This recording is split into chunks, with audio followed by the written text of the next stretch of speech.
미국 정부기관의 도감청 의혹에 여당 지도부는 신중한 대응을 주문하면서 대통령실과 보조를 맞췄지만 당 일각에선 우려의 목소리도 터져 나왔습니다. 야당은 이번 사안을 미국의 주권 침해로 규정하고 대통령실 이전 문제까지 다시 꺼내들면서 공세 수위를 높였습니다. 엄윤주 기자입니다.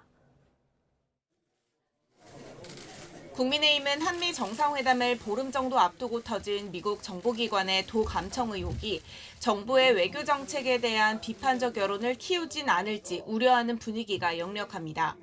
국익과 신중한 대응을 강조하며 돌발 악재 차단에 주력하는 모습입니다. 어디까지가 사실인지 도감청이 있었는지 자체에 대한 조사가 선행되어야 됩니다. 제3국이 개입됐을 가능성도 배제할 수 없어서 일제 강제징용 해법 등을 둘러싼 논란이 여전한 상황에서 정부의 외교 정책 전반이 정쟁의 소재가 되는 건 막겠다는 의지가 담긴 것으로 보입니다. 지도부의 이런 입장과 달리 여권 일각에선 정부의 단호한 대응을 촉구하는 목소리도 터져나왔습니다. 여당 소속인 김태호 국회 외통위원장도 의혹이 사실이라면 매우 유감이라며 동맹 관계에선 신뢰가 제일 중요하다고 강조했습니다.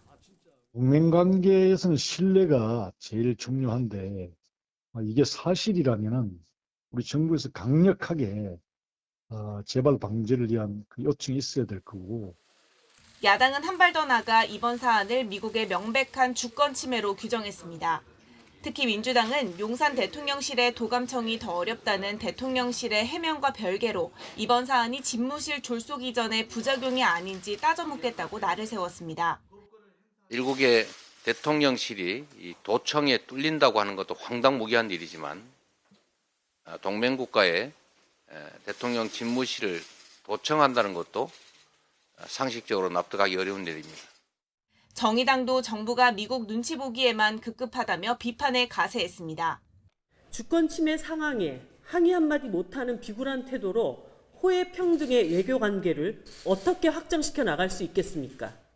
여야는 미국 정보기관의 도감청 의혹을 우리 정부가 사전에 인지하고 있었는지, 또 이후 미국 정부를 상대로 어떻게 대처했는지 등을 확인하는 절차를 놓고도 맞붙었습니다.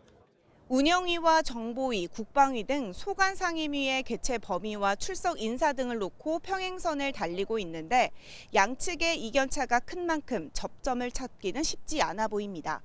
YTN 엄윤주입니다.